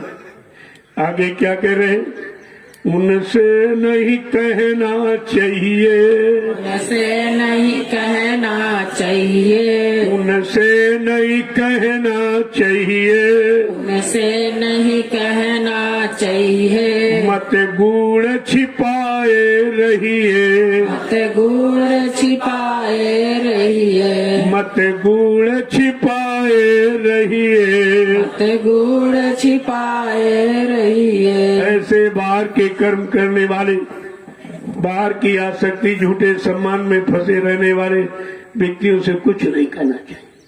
कबीर साहब ने तो बहुत सत्य कहा था कि एक बार दो बार कहो, अगर ना माने, कहा सुनी माने नहीं, दे धक्के दो चार, मारो धक्का चला जाए। जब कभी होश में आएगा, अपने आप खड़ा होगा तो समझ में खुद ही आएगा। लेकिन सम्राट मालिक ने प्रस्ताव नहीं पास किया, कहा नहीं, ऐसा नहीं, मैं इनको लेने आया हूँ, घर पहुंचाने आया हूँ, तो धक्का मारकर इनको ठीक नहीं कर पाऊंगा। इनको प्रेम प्यार मोहब्बत देकर, इनकी तरह बनकर, इनके वचनों को पूरा करके, इनको अपनी तरफ जगा करके खड़ा करूंगा, फिर इनको इनके घर ले जाऊंगा। देखो कितनी बड़ी बात। जो पहले के गुप्त संत आए वो बड़े सत्य थे, उन्होंने इस तरह की कोई मेहरबानी नहीं की जीव पर कि न माने तो बार बार मनाओ, बार बार समझाओ, बार बार सुनाओ। उन्होंने कहा, जो सैन बैन न समझैन उससे कछु न कहे। सैन माने इशारा, वचन, जो कुछ भी नहीं माना उससे कुछ मत कहो, मत कहो कुछ, अपना ये गुण मत छिपा के रखो। लेकिन नहीं, जब प्रकट संत सम्राट मालिक आया, उन्होंने ये काम नहीं किया। कहा नहीं नहीं भाई, वो तो फंसा ही पड़ा है, तुम उन पर नाराजगी करोगे तो फिर निकलेंगे कैसे। इसलिए उनके उसे नाराज न होकर उनको समझा बुझाकर सही सच्चे रास्ते पर खड़ा करो और अपने घर की उनसे तैयारी कराओ और धीरे धीरे धीरे धीरे समय कितना भी लग जाए लेकिन ये निकल जाएगा। जब तुम इसके पीछे पड़ जाओगे तब क्यों नहीं निकलेगा। आगे क्या कह रहे हो समझा। सूरत शब्द कमाई करना, सूरत शब्द कमाई करना, सूरत शब्द कमाई करना, सूरत शब्द कमाई करना, सुमिरन में तन मन देना, सुमिरन में तन मन देना, सुमिरन में तन मन देना। सुमिरन में तन मन देना। कहते इसलिए सूरत को जगाना ले जाना चाहते हो तो शब्द की, ये पैसे धन-दौलत की कमाई से सूरत नहीं जाएगी। ये बाहर का कागजी ज्ञान कोई पढ़ लिख लो तो सूरत नहीं जगेगी। कोई किताबें पढ़ के सूरत नहीं जगा सकता। किताबें महात्मा नहीं बना सकती, किताबें जीवात्मा को नहीं जगा सकती। ये काम जब वो जागने वाले जो जाग चुके हैं, जिनको शब्द पारखी गुरु कहते हैं, अगर वो मिल जाए, शब्द पारखी गुरु जो मिल जाए तो ये काम सरल हो जाए, सब सरल हो जाएगा। क्योंकि जब करने वाला मिल जाए फिर क्या, केवल हम उनकी बात को मान लें, उनके वचनों को स्वीकार कर लें, उन पर विश्वास कर लें और जो बताए वही हम करें तो धीरे धीरे हमारा काम हो जाएगा। कितना भी कठिन हो वो सरलता में बदल जाएगा। लेकिन जब तक सुनोगे नहीं, मानोगे नहीं, विश्वास नहीं करोगे, तब तक तो कुछ होने वाला है नहीं। वो भी प्रमाण आपके सामने है कि 45 करोड़ जीवों को खड़ा किया गया, इनको सुनाया गया, बताया गया, समझाया गया, लेकिन एक भी नहीं टिक पाया। इसका मतलब है उन्होंने गुरु पर, गुरु के वचनों पर विश्वास नहीं किया। उनको समझा नहीं कि वचन मेरे जीवात्मा के उद्धार कल्याण के लिए कहे जा रहे। हम इन्हीं वचनों को मानेंगे, इन्हीं वचनों का अपना आधार बनाएंगे, तभी कुछ हमारा होगा। अगर ये मान लेते तो 45 करोड़ कभी धोखे में नहीं जाते, सब धोखे में चले, कोई एक भी नहीं टिक पाया। अब कितने अफसोस की बात है कि जब सम्राट मालिक ने कितना परिश्रम, संघर्ष, यातनाएं उठाकर 45 करोड़ जीवों को सतपथ के रास्ते पर लाके खड़ा किया और एक भी नहीं टिक पाया, एक भी नहीं टिक पाया। इसे अगर ये लीला नहीं हुई होती तो तुम अच्छे बुरे की पहचान नहीं कर पाते, असली नकली की पहचान नहीं कराते। आध्यात्मिक भौतिक की परिभाषा आपको नहीं समझ में आती कि इसमें कितने आध्यात्मिक आए और कितने भौतिक आए, कितने सांसारिक आए हैं और कितने परमार्थी आए, आपकी समझ में कुछ नहीं आता। तो लीला माने परीक्षा, परीक्षा ही सच्चाई का बोध करती है। इसीलिए कहा कि पढ़ाई लिखाई तो बच्चा करता है, लेकिन जजमेंट नहीं बता सकता, अपनी योग्यता, अपना फल नहीं बता सकता, अपना डिवीजन नहीं बता सकता। वो कौन बताएगी? परीक्षा, वो दूसरे की इच्छा पर निर्भर है। इसी तरह से परीक्षा तो अनिवार्य होती है। कहा भी गया था, आगे एक ऐसी नाजुक व्यवस्था बना के खड़ी कर दूंगा, पर मैं एक छोटी सी परीक्षा लूंगा, छोटा सा खेल खेलूंगा, छोटी सी लीला करूंगा। मेरे खेल लीला को समझकर तुम यानी मतलब कभी अज्ञानता में मत चले जाओ, तुम इसमें मत फंस जाना। ये परीक्षा सच्चे अच्छे की पहचान की हो रही, क्योंकि तुम सबको अच्छा मान लोगे। धोखा तो तभी हुआ, तुमने चेलों को अच्छा माना, गुरु को झूठा माना, और तुम फंस गए, चेलों में चले गए। अरे भाई, चेला काम करेगा कि गुरु काम करेगा? हाँ, चेला वो काम करेगा जिस चेले का काम गुरु ने कर दिया और अपने समान बना लिया, अपना संदेश प्रसारित करने का अंदर में आदेश हुक्म दे दिया। वो तो हो सकता जो वो भी गुरु की बात करेगा, अपनी बात नहीं करेगा, अपने को गुरु नहीं कहेगा, अपने को संत महापुरुष नहीं कहेगा, ये अपने को कभी नहीं कहेगा, लेकिन काम करेगा। जो काम दिया जाता है उसी को कहते नहीं। अपना समकक्षी जब कोई हो उसी को काम सौंपा जाता। अब यहाँ समकक्षी कौन था? कैसे आप जानते हैं कि गुरु का समकक्षी कौन? गुरु के काम को करने वाला, गुरु के काम पर विश्वास करने वाला कौन है? अगर ये परीक्षा न होती तो आपकी समझ में कुछ नहीं आता। इसलिए परीक्षा अनिवार्य है, इसकी जरूरत थी। मैं एक छोटी सी लीला करूंगा, छोटा सा खेल करूंगा। मेरी लीला खेल समझकर तुम कभी भ्रम में मत बताना, भजन करके मेरा इंतजार करना। ये आपको आदेश दिया गया। कितने लोगों ने आदेश को माना? एक भी नहीं माना, एक ने भी नहीं माना। न किसी ने विश्वास किया और न यानी इंतजार करके भजन करके इंतजार ही किया, कुछ नहीं। कोई इधर भाग गया, कोई उधर भाग गया, कोई उधर, सारी भगदड़ मच गई। तो आपको भगदड़ मचाने के लिए कहा गया था कि इंतजार करने के लिए कहा गया था, और वो भी भजन करके मेरा इंतजार करना। तो मेरा विश्वास टूटना नहीं पाएगा, मेरे विश्वास को तोड़ नहीं पाओगे। मेरे पर श्रद्धा आस्था जो जग गई वो मिट नहीं सकती। कितने स्वार्थी, लोभी, लालची, बहकाने भरवाने वाले, हटाने वाले मिल जाएं, लेकिन तुम्हारी आस्था में कोई जरा सी भी यानी झेक नहीं लगा सकता। लेकिन आपने इंतजार ही नहीं किया। अभी हम खुद ही नहीं पके तो दूसरों को कैसे पकाओगे? खुद ही नहीं किया तो दूसरों को कैसे कराओगे? खुद तुमने सुना नहीं और सुन के अपनाया, पालन किया नहीं, कोई नहीं तो दूसरे को सुनाकर शांति कैसे दे देंगे आप? देखो आगे क्या कह रहे, कहते सूरत शब्द कमाई करना। अब तुमने शरीर इंद्रियों से सब कमा के देख लिया, रुपया, पैसा, सोना, चांदी, जमीन, दुकान, मकान, नौकरी, चाकरी, सब पत पत्नी, बालों का काम बना। तुमने अपने घर जाने का रास्ता बना पाया, खोल पाया, या उस पर चल करके अपने मंजिल को प्राप्त कर पाया? ये किए नहीं। जिस जो काम करने के लिए आए उससे तुम दूर चले गए, जो नहीं करना था उसमें फंस गए। अब सारी उम्र उसी में चली गई। अब रोना हो रहा, करे तो कैसे करे? क्यों?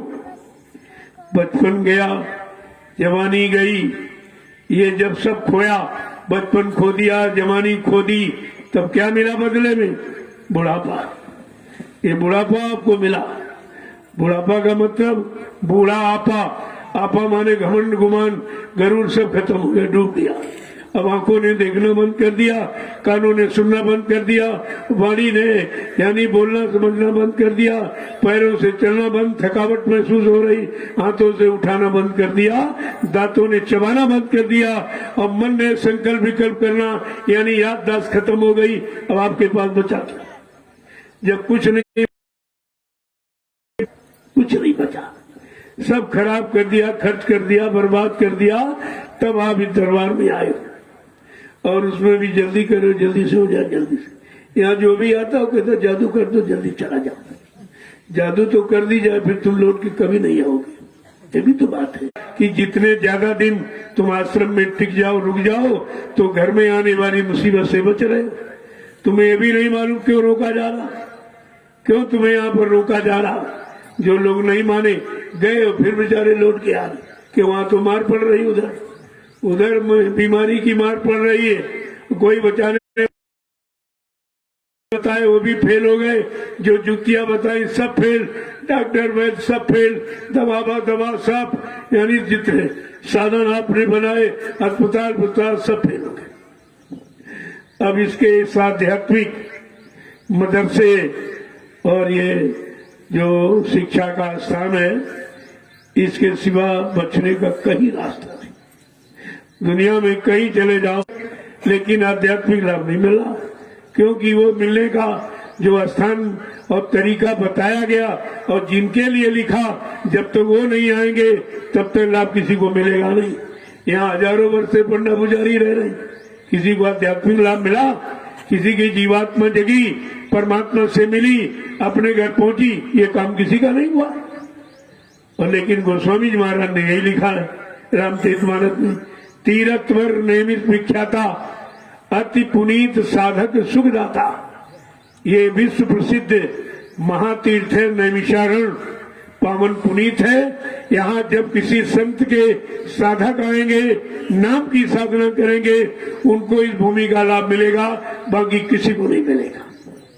वो तो साफ साफ रामचरितमानस में बयान है कि लोग धोखे में न रह जाएं कि यहाँ का लाभ सबको नहीं मिलेगा। यहाँ का लाभ मिलेगा संत के साधकों को। वो घड़ी आ गई है, समय आ गया और आपके यहाँ तैयारी हो रही। तो कोई काम यहाँ पर अपनी मनमुखता में नहीं किया है। मैं कुछ जानता नहीं हूं तो करूंगा क्या।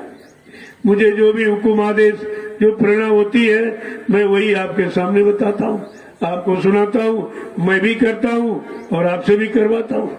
ऐसा नहीं कि मैं नहीं करता, मैं दोनों वक्त वचन करता हूँ, दोनों वक्त। ऐसा नहीं है जैसे घंटा संग बजा के बैठ जाता हूँ, ऐसा नहीं है कि हम दूसरे को बताए कुछ न करें। पर उपदेश कुशल बहु तेरे, जे आचरित नर घनेरे, ये कामयाब नहीं होता। दूसरे को उपदेश करना और तुम उनसे खाली रहना, तो फिर मतलब क्या निकला? इसलिए ऐसा नहीं, जो बताया जा रहा उसे किया जा रहा। जो करेगा नहीं और करके कुछ प्राप्त नहीं करेगा, वो बताएगा क्या? और बताएगा तो सब झूठा होगा वो। इसीलिए सबकी जमानत बंद हो गई, नहीं मिलेगी जब तक संतों का राज्य नहीं हो। इस धरा पर ये भी समय है रात के नहीं का। सब पर राम तपस्वी राजा। राम ने जब तपस्या की 14 वर्ष जंगल में, तपस्वी महात्मा जब हो गए, तब उनसे ये धर्म का काम हुआ था, ऐसे नहीं हुआ था। ऐसे झूठ बोलने वालों से धर्म की स्थापना हो जाए। स्वार्थी लोभी लालचियों से, निरंतर हिंसाएं हत्याएं करवाने वालों से क्या धर्म की व्यवस्था या कोई पारिवारिक सामाजिक व्यवहारिक जीवन आपका सकुशल शांति में हो जाएगा? तो विचार करना चाहिए था आपको, लेकिन यहाँ कोई विचार नहीं, सब भागे दौड़े चले जा रहे हैं। कहा कि जब तक भारत की जनता नहीं जगेगी कुछ नहीं होगा। ये भारत की जनता जब सो गई तो 350 वर्ष मुसलमानों ने राज किया। इस पर 350 वर्ष मुसलमानों का राज रहा और 250 वर्ष अंग्रेजों का राज रहा। एक मुट्ठी भर अंग्रेज 250 वर्ष राज कर गए। ये अनजान यानी जागरूक नहीं, जानकारी नहीं, ये सबोध अज्ञानी जनता पर राज करके। और ये 70 साल वालों में 70 कर्म तुम्हारी कर दिए। वो तो 350 वर्ष राज करके मुसलमान एक गैर धर्म का राज कर जाए, इसका मतलब उसने तुम्हारे धर्म को बिगाड़ा नहीं, तुम्हारी मानवता इंसानियत को खत्म किया नहीं, माँ बहन बेटी की फर्क पहचान हटाई नहीं, न्याय सुरक्षा रोजी रोटी सबको दी, तब तो वो 350 वर्ष राज कर पाया। और ये 70 साल की आजादी को बर्बाद कर दिया। कुछ नहीं दे पाए, लेने के सिवा कुछ देना जाना नहीं। चंदा लो, नोट दो, वोट दो, महंगाई दो, यानी टैक्स दो, ये लेने के सिवा इन्होंने कुछ देना सीखा है या आपको कुछ दिया है? इतना तो समझदारी आपको रखनी चाहिए। एक देश में एक सूखा पड़ गया, बहुत सूखा विशाल। अब प्रजा तड़पाने लगी बेचारी।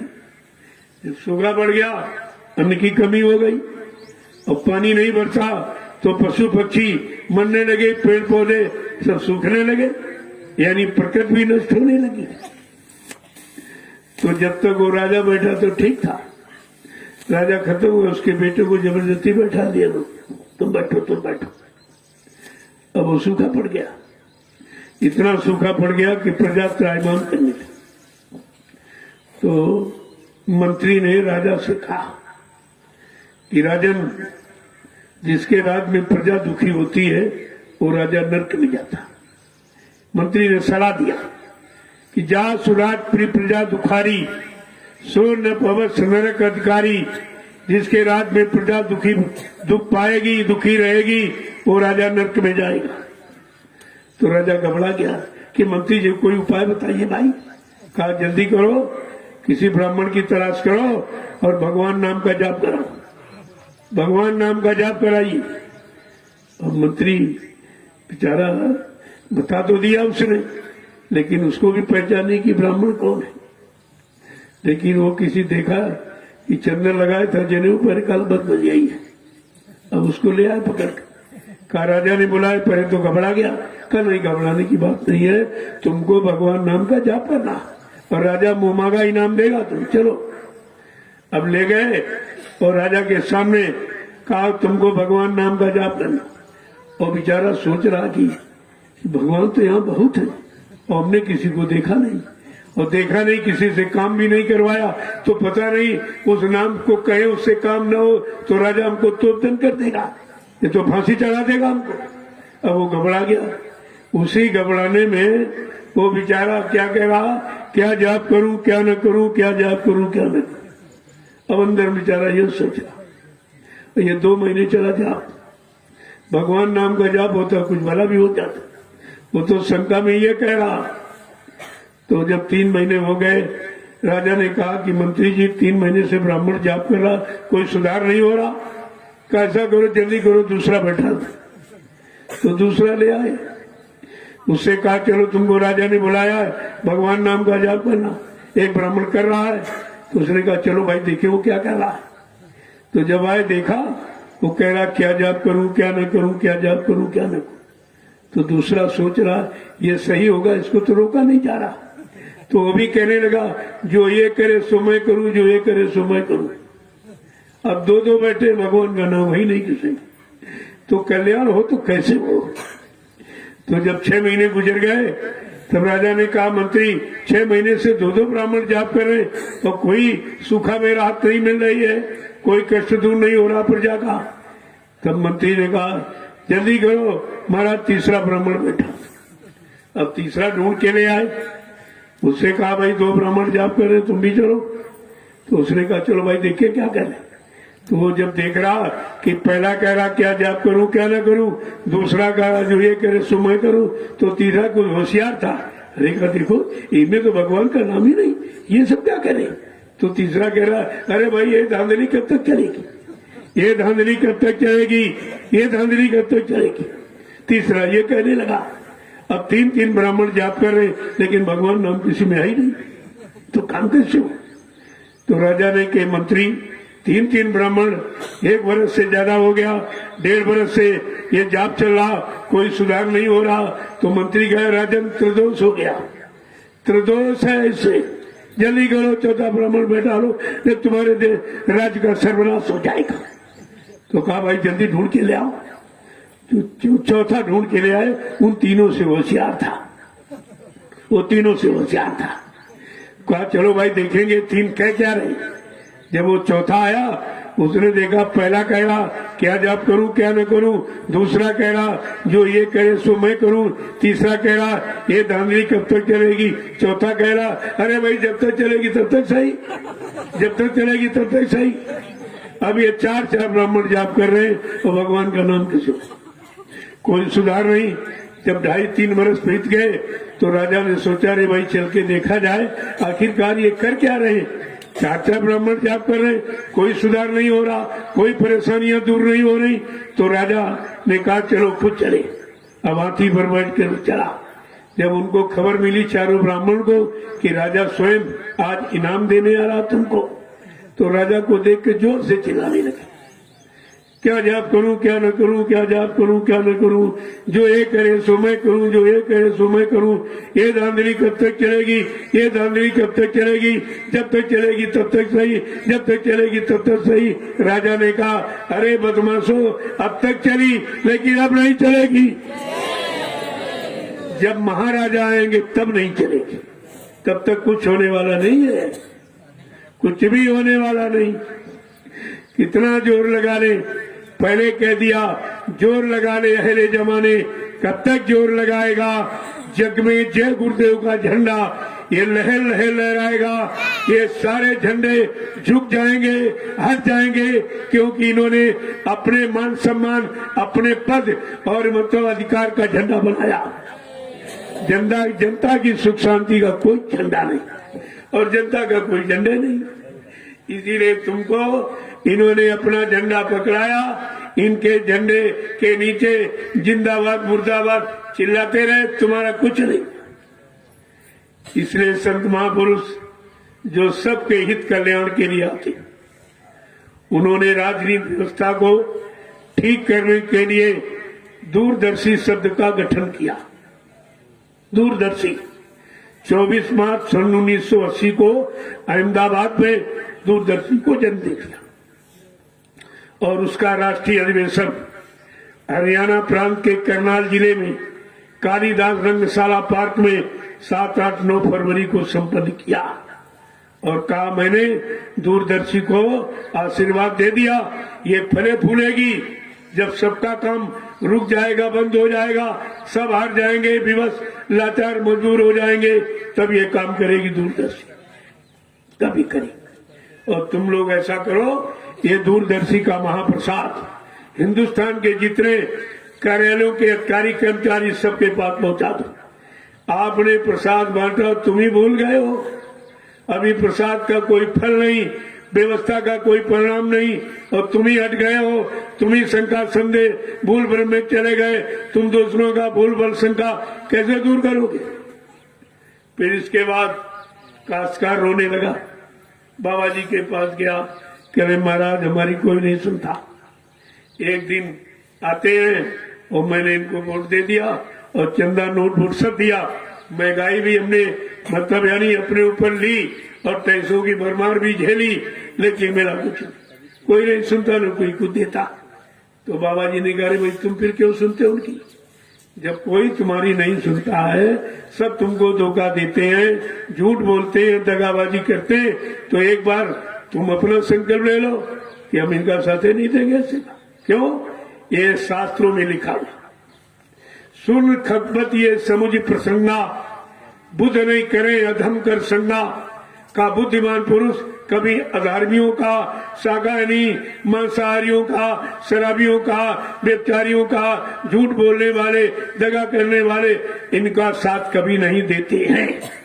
अगर रामचरितमानस पढ़ लेते तो ऐसे अधर्मियों को, ऐसे शराबी और कबाबियों को और झूठ बोलने वाले, वादा खिलाफी करने वालों को कभी आप अपना मत प्रदान नहीं करते।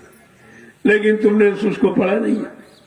बड़े साफ शब्दों में गोस्वामी महाराज ने लिखा, सुन खगपति समुझी प्रसंगा और बुद्ध नहीं करे अधम कर संगा। बुद्धिमान व्यक्ति कभी अधर्मियों का साथ नहीं करते। और आपने क्या किया? इस 70 साल में आपने अधर्मियों का साथ दिया, वादा खिलाफी करने वालों का साथ, दगेबाजी करने वालों का साथ, झूठ बोलने वालों का साथ आपने दिया है। तो मिलेगा क्या? जो वो करेंगे वही मिलेगा, वही मिलेगा। ये तुम्हारे कर्मों की गंदगी बरस रही है और कुछ नहीं, उसकी ये बरसात हो रही। गंदे खान पान, गंदे कर्मों को और गंदे लोगों को जो मतदान देकर आपने बुद्धि का जो मतलब तिरस्कार किया, ये बुद्धि का परीक्षण का यंग ये परमात्मा ने आपको स्पेशली दिया, अच्छे बुरे की पहचान के लिए, माँ बहन की, बेटी की पहचान के लिए। ये पहचान का परीक्षण यंत्र आपने उसका भी प्रयोग नहीं किया और ऐसी जगह प्रयोग किया है जिसके प्रयोग से ये बीमारी, महामारी और परेशानियां और महंगाई, गरीबी, टैक्सों की भरमार, ये मार काट, हिंसा, ये सब आपको मिल रही है क्योंकि आपने सहयोग किया। इसलिए दोषी तुम भी हो, सहयोग तुमने किया, तुम्हारे सहयोग से इनका चुनाव होता है, इनको बनाया जाता। अब आपने जैसा बनाया वैसे फल पा रहे हो। धर्मी राजा धर्मी प्रजा, अगर राजा धार्मिक होगा, जथा राजा तथा प्रजा, धर्मी राजा धर्मी प्रजा।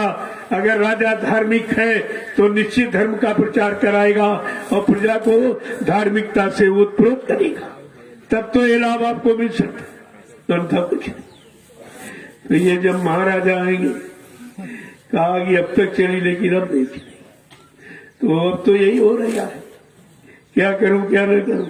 दूसरा कह रहा अगर ये एक शराब का ठेका खुला है मैं 10 खोलूंगा, एक जीव की हिंसा कराएगा मैं 100 की करूंगा, ये एक टैक्स लगाए मैं 1000 टैक्स लगा दूंगा, 1% महंगाई बढ़ाएगा मैं 80% बढ़ा दूंगा। यही तो कर रहा है, जो ये करे सो मैं करूं, जो ये करे सो मैं करूं। तो कह रहा अरे भाई ये धांधली कब तक चलेगी? जब तक भारत की जनता नहीं जगेगी तब तक चलेगी, तब तक ये चलेगी। और तुम्हें ये जागरूक किया जा रहा, तुम्हारी समझ में नहीं आ रहा। जब तक नहीं समझोगे तब तक मारे जाओगे। मुट्ठी भर अंग्रेज, मुट्ठी भर नेता और देश प्रशासन कर रहे, और तुम क्या कर रहे? तुमको भगवान ने बुद्धि नहीं दी, तुम्हारी पढ़ाई लिखाई कब काम आएगी? जो तुम्हारे काम, तुम्हारी सुख शांति पाने के काम नहीं आ रही, तो इसकी पढ़ाई का काम कहाँ करोगे? इतनी भी समझ आप में नहीं है। तो इसलिए विचार करो। महात्मा हमेशा संकेत इशारा सबके लिए करते, वो निंदा आलोचना बुराई नहीं करते, वो सत्य का आधार सबको पकड़ाते हैं, ताकि सत्य जब मिल जाए तो ये झूठ छल कपट अपने आप खत्म हो जाए। वो तो ये प्रयास करते, वो तो सबके लिए आते, उनका किसी एक जाति, एक मजहब, धर्म, एक व्यक्ति विशेष से उनका कोई संबंध नहीं होता। वो तो इसीलिए उनका नाम समदर्शी, समदर्शी, सर्वदेशी, एक देश के लिए नहीं, एक राष्ट्र के नहीं, सारे विश्व के लिए आते। इसीलिए आपको पहले इशारा किया गया था, अब विश्व को सुख शांति जय गुरुदेव नाम से मिले, किसी नाम से नहीं मिलेगी। और सच्ची सुख शांति बाबा जी के द्वारा मिलेगी। और तुमने प्रचार कर दिया कि बाबा जी मर गए, तो बताओ विश्व को सच्ची सुख शांति कौन देगा? ये भी तो प्रश्न आके खड़ा हो जाएगा। आखिरकार जो लोग कह रहे हैं कि बाबा जी चले गए, तो उनसे कहो, अगर तुमको अधिकार दे गए तो विश्व को सुख शांति देने का ये अधिकार किसको दे गए? कलजू भगाने का, सज्जू लाने का ये अधिकार किसको दे गए? नया सुरक्षा, रोजी रोटी ये सबको दिलाने का ये अधिकार किसको दे गए? केवल अपने मतलब की बात करते हो कि हमको वसीयत कर गए, हमको नाम पावर दे गए, लेकिन काम करने का अधिकार किसको दे गए? ये तो विचारणीय विषय है। जब तक इस पर नहीं खड़े होगे तब तक तुम्हारी समझ में कुछ नहीं है। जय गुरुदेव, जय गुरुदेव, जय गुरुदेव, जय गुरुदेव नाम किसका, जय गुरुदेव नाम किसका, प्रभु का प्यारा नाम। जरा खड़े हो जाइए,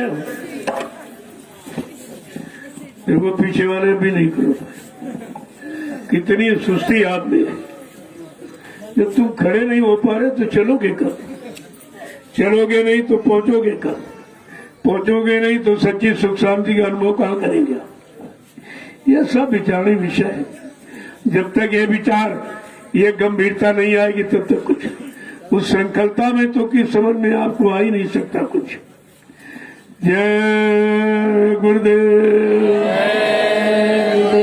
जय गुरुदेव, जय गुरुदेव,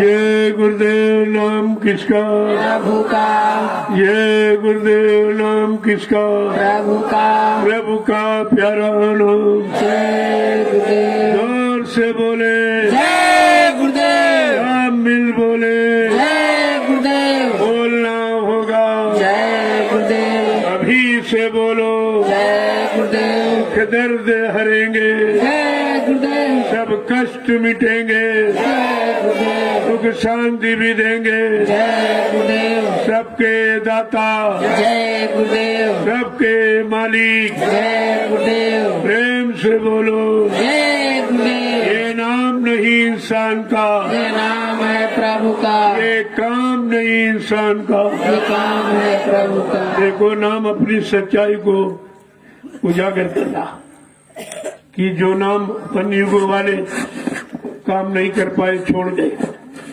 वो काम ये कलयुग का जय गुरुदेव जगाया कलयुग के जीवों के लिए। ये जय गुरुदेव प्रभु का नाम वो काम करेगा। ये सब काम का विषय, और काम का आधार है जमीन। बगैर जमीन के तो कोई काम होगा नहीं। लेकिन बात सहयोग की तो किसी ने नहीं किया। रामायण क्या अयोध्यावासियों ने सहयोग किया था? किया था? अरे सहयोग किया होता तो जंगल क्यों भेज देते? कोई सहयोग नहीं, किसी क्षत्रिय ने सहयोग नहीं दिया। इसीलिए राम के इतिहास में किसी क्षत्रिय का नाम नहीं। नाम किसका है? कोल भील बंदरों का, जिन्होंने सहयोग किया था, उनका नाम है इतिहास में। उस बंदर की पूजा हो रही हनुमान की, लेकिन उस समय क्षत्रियों की पूजा नहीं हो रही। तो कर्म प्रधान देश है, जो कर्म करेगा। बंदर का मतलब कोई ये बंदर नहीं, बंदर वो किसी के दर के बन गए थे, किसी के हो गए और किसी की शरण को अपना लिया और उनको अपना सब कुछ मान लिया और उन्हीं के कहने पर चले। आज उसकी पूजा हो रही, उसी की पूजा हो रही। बंदर, अरे तू भी किसी के दर का बन जा। कब तक ऐसे बिना डर के घूमेगा? बिना डर के कोई कदर नहीं होती, कोई न कोई दरबार का तो चुनाव करना ही पड़ता। तो सबका आधार है जमीन, और ये 88,000 ऋषियों की। तो आप देख लीजिए कितना बड़ा काम हो रहा। क्षेत्रवासियों को तो खुशी होनी चाहिए कि जो कभी काम नैमी शरण की तपोभूमि पर नहीं हुआ वो आज हो रहा। यहाँ तो अपने अपने स्वार्थ, लोभ लालच दान दक्षिणा की बात तो सबने की और कर रहे हैं आज भी, लेकिन तुमको देने की बात कोई कुछ कर रहा है? ये तो कम से कम सोचना चाहिए आपको।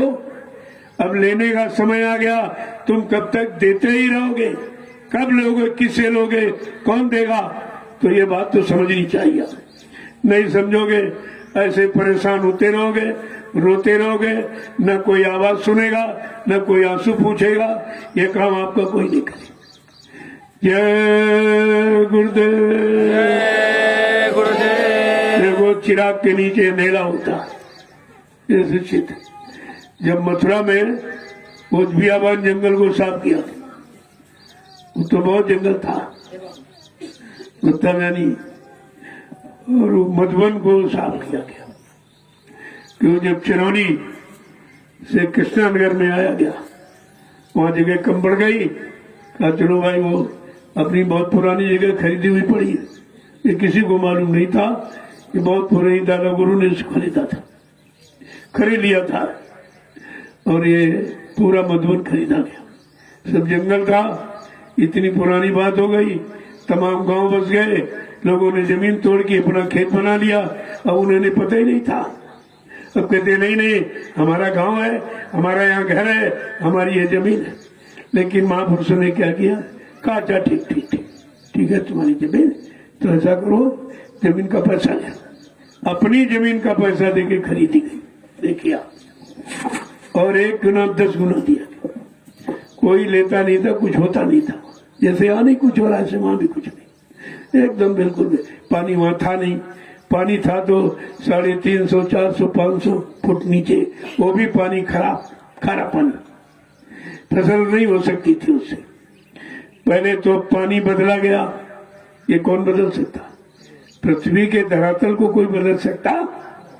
तो देखा आपने आश्रम में जो ट्यूबवेल था उसका पानी मीठा था और कहीं नहीं। पूरी 84 कोस की परिक्रमा आज भी की जाती है। 84 कट जाए इसके लिए ये सब घूमने फिरने को 84 कहते हैं। इन बेचारों को ये भी नहीं मालूम कि 84 कोस का मतलब क्या, और कितने दिनों से हमारी जीवात्मा ये 4 खान 84 लाख नरकों की योनियों का भ्रमण कर रही, और आज भी वही भ्रमण बनाए बैठे, क्योंकि निकलने की युक्ति कोई बताता नहीं। जब निकालने वाला वहां आया तो किसी ने पहचाना नहीं, मथुरा में किसी ने, कहते जंगली बाबा आ गए, जंगली बाबा आ गए, जंगली बाबा। यही करते करते और बाहर के लोग जा जाके लाभ उठाने लगे और वो रह गए, क्योंकि वो निंदा आलोचना बुराई के शिकार रहे थे। उनको सच्चाई अच्छाई दिखाई नहीं दे रही। अरे भाई, जो भी इस जमीन पर किया जाएगा वो यही के लोग तो लाभ उठाएंगे। जमीन कोई उठा के थोड़ी ले जाएगा, क्या मैं ले जाऊंगी या तुम ले जाओगे? जमीन पर जो काम होगा वो सबके लाभ का होगा। इसमें जो सहयोग कर दो तो तुम्हारा भी लाभ हो जाए, लेकिन तुम करोगे नहीं। क्यों? तुम्हारे अधिकार में नहीं है। ये भी करना सबके संस्कार, सबके अधिकार में नहीं होता। कोई कोई बिरला कर्मी धर्मी संस्कारी जीव इसे समझ पाता है। अब ये दूर दूर के आके समझ रहे हैं और पास वाले विरोध कर रहे। देखिए तो पहले तो ये हमेशा होता आया। सच्चे अच्छे काम में कभी भी पड़ोसियों ने सहयोग नहीं किया। ये हमारा इतिहास है। राम का सहयोग अयोध्यावासियों ने नहीं किया, कृष्ण का सहयोग मथुरावासियों ने नहीं किया। वहां तो विद्रोह किया गया, उनको मार डालने का प्रयास किया गया, भगाने का प्रयास किया गया, लेकिन जाको राखे साइया मार सके नहीं कोई, बाल न बांका कर सके चाहे जग भैरी हो। हाँ, सारा संसार अगर दुश्मन हो जाए, लेकिन जिसको मारी रखा उस पर कोई आँच नहीं आती, वो अपना काम करके ही जाते हैं। अब की बार तो ऐसा मारी, वो तो काल शक्तियां थी, उन्होंने चैलेंज किया, परेशानी उठाई, लेकिन काम करके गए, धोखा नहीं दिया। अरे तो समृद्ध मालिक भूमंडल पर आया है, क्या वो बिना काम किए चला जाएगा? फिर इतिहास कौन सा लेगा? क्या लिखा जाएगा? कलयुग का इतिहास क्या बनेगा? जो तुम कर रहे हो या क्षेत्र के लोग जो कह रहे, यही इतिहास बन रहा कि किसी ने साथ नहीं दिया, सबने परेशान किया। अंत में वो ऐसे परेशान हो गए कि 4 खान नरकों की योनियों में कितने जन्मों के लिए चले गए, कोई लाभ नहीं ले पाए, जबकि लाभ यहाँ बट रहा। यहाँ तो कुछ लिया ही नहीं जा रहा, सब तरफ से दिया जा रहा। लोग जमीन दान देते थे कि हमारी जमीन पर कोई अच्छा काम हो जाए, उसका पुण्य हमको मिल जाएगा, जमीन तो यही पड़ी जाएगी, लेकिन जमीन का लाभ हमारे साथ चला जाएगा, तो लोग भूमि दान करते थे। यहाँ तो खरीदी जा रही, फिर भी कितनी अड़चने देखिए। इसको कहते हैं अधर्मी, ये असुर है, इनकी समझ में नहीं आएगा, कुछ आ जाएगा तो इनका कल्याण नहीं हो जाएगा। लेकिन काम करने वाला कभी घबराता नहीं, कभी भी नहीं घबराता, उसको मालूम है कि काम किस तरह से होगा। अब तो आवाज उठ गई, प्रकृति ने चार्ज ले लिया, कौन रहेगा कौन रहेगा, कौन बचेगा कौन चला जाएगा, अभी यही नहीं मालूम है, तो ये सब तुम क्यों करते हो? एक सच्चे अच्छे काम में सहयोग कर लो, पता नहीं कब जीवन चला जाए। मौत तो इंतजार कर ही रही, अब तो प्रकृति और जल्दबाजी में जुट गई। ऐसी बीमारी दे दो, जल्दी मर जाए, अकाल मौत पे चला जाए, भूत प्रेत बनकर ये रोए चिल्लाए कष्ट उठाए, इसकी समझ में आ जाएगा कि गलत कर्म का, गलत सहयोग का फल क्या होता, ये सब समझ में आ जाएगा।